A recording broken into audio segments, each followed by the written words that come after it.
Welcome to Divorce Diaries Show podcast. I'm Michelle Trina, your host, the creator of Divorce Diaries. As I crack, my voice cracks like a 13-year-old prepubescent boy. It's been like 2 weeks since I've posted the last episode. Lots of going on. My son is in my face right now, but that's okay. Yeah, guys, I'm here. I'm ready, back to record an episode. I'm going to be in Maine this weekend. I don't know what's going on with the sun in my eyes, but that's okay. Working on the self-love journey. I still can't figure this out. Okay. I had my Reiki done. My friend Maggie did my Reiki and it was really great. Trying to think. Oh yeah, it is working. I'm gonna tell you what she said about it. She said lots of stuff coming up for me with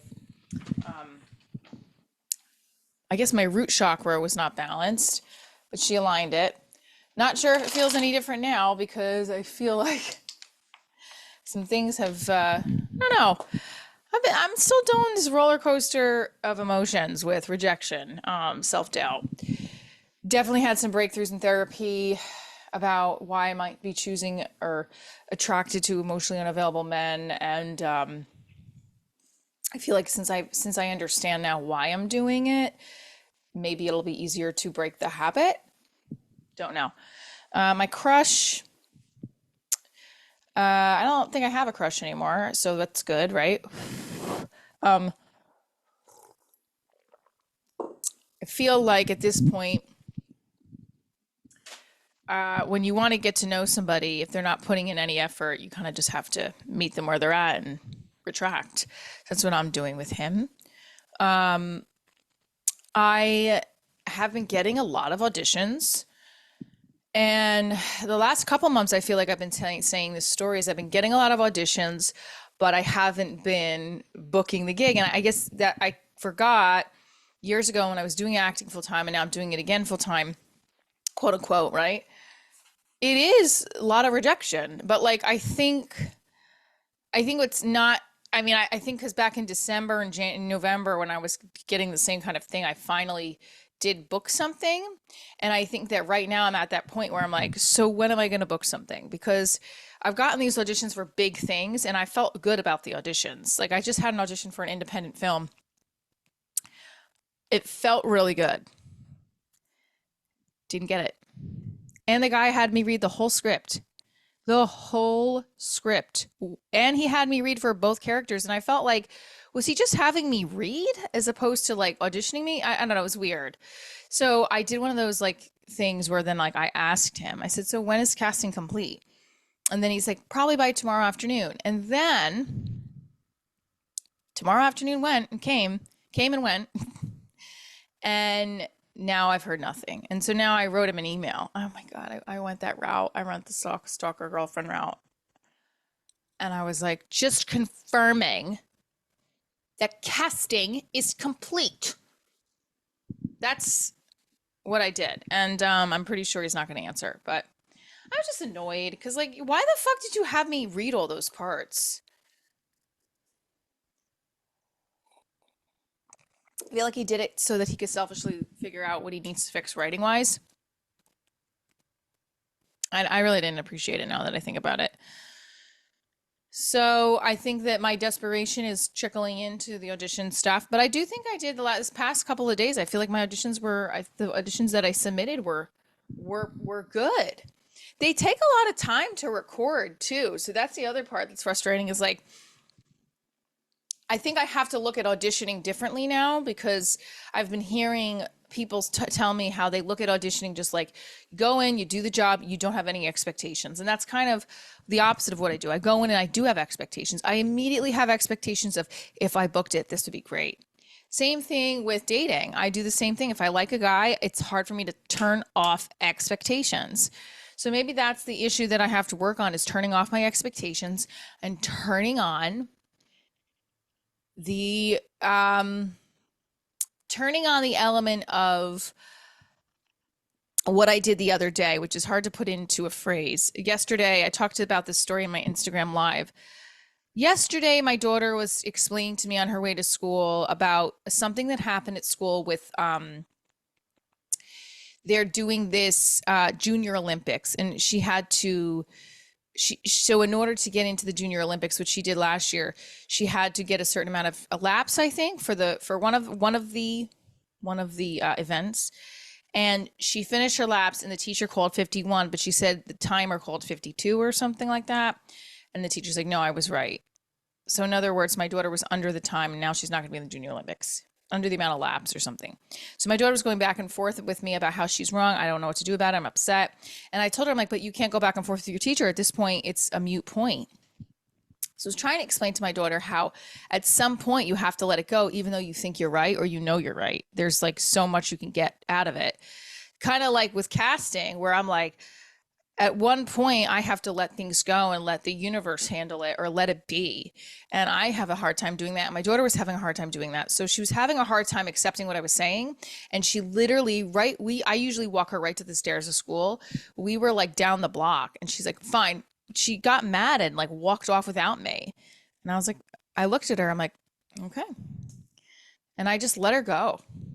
And I was upset because I was like, should I email the teacher, the counselor, to tell them that my daughter walked away upset? Do I check in on her? Because she's in the sixth grade, end of the school year, and she has ADHD, has a couple other labels for her IEP, and being sensitive and emotional is one of them, where she gets it from her mom.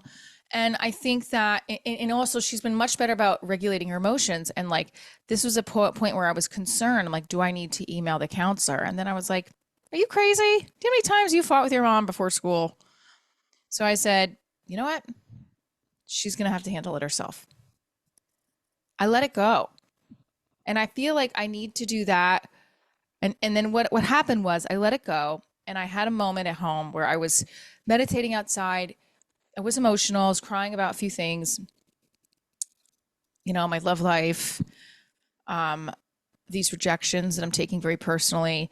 And then the moment with my daughter, and I was crying, and then I let it go, sort of. I kind of just meditated and asked for help from the universe. Then I came inside and I got a phone call from my daughter's school. And it was her. Is my mommy there? Is this my mommy? That's what she said. Sorry. Is this my mommy? And I said yes. And at first I didn't know it was her, because she was like, I was like, hello. And Annie was just like, hello back. And I was like, who's this? She goes, is this my mommy? So she called to apologize, and she felt really bad. And I got off the phone and I cried, and I said, okay, well, I guess I'm doing something right. I went into this field because I love performing. I absolutely get such a high and thrill from performing. And there's a point where I went into teaching where, because, you can get more stability from it financially, and you also you can still perform with your students or direct them, and you have a consistent gig. But it didn't fulfill me the way the path I'm on does. Now, the financial stuff does not fulfill me. That makes me nervous as hell. So if can find a way around maneuvering this right now, where I go through these like bursts of great and then red zone, then I'll be okay. But I went into this field to succeed at it and help people. But the moment I had with my daughter, I needed it, because I feel like I'm getting rejection on all components of my life, between love, the gigs that I don't book, which I need to start telling myself, let it go. Like, you let it go with your kid, like, because when you let it go, you're going to see all of the effort that you've been putting in just come. Because all the effort I've put in as a mother is just natural, innate in me, right? And it came through yesterday because she called me and apologized. I'm teaching her something, and something is sticking about emotional regulation, about, how we manage our relationships within that as well. I let it go, and all of those seeds I have been planting within our relationship came. They just came. I didn't do anything. I didn't force it. And I feel like that's what I need to do with these auditions and with love is just let it handle itself. Just like I let my daughter handle it. If I let it handle itself, eventually something's going to come back. That is my mantra right now. I'm going to try to stick with it. I hope this has helped you in this story. And I hope that you come to see me in Maine this Saturday. I'm in Portland. Oh, I'm sorry, I'm in Auburn, which is 30 minutes from Portland. And then I'm going to be in Ohio in September and New York City in November with Divorce Diaries. I'm going to do other stand up gigs, but Divorce Diaries is going to be in May, just in Maine, and then we might be taking a pause on the live show till September. There is another booking in July, but we haven't confirmed that yet, and I can't release any information out until that is confirmed. So I'm hoping it does get confirmed.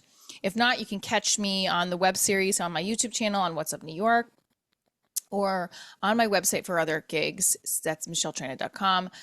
I'll be here recording the podcast weekly, and we will be releasing when the pilot will be streaming on a platform. And then I'll be also at the Jersey Shore Film Festival and Rutherford Film Festival with Divorce Diaries. So you can come check me out there. I love you guys. Here's to letting the universe handle it, planting the seeds, and then letting it grow on its own. I hope I can do that with the other components of my life. Stay tuned for more. I love you guys. I'm Michelle Trina, and this is Divorce Diaries.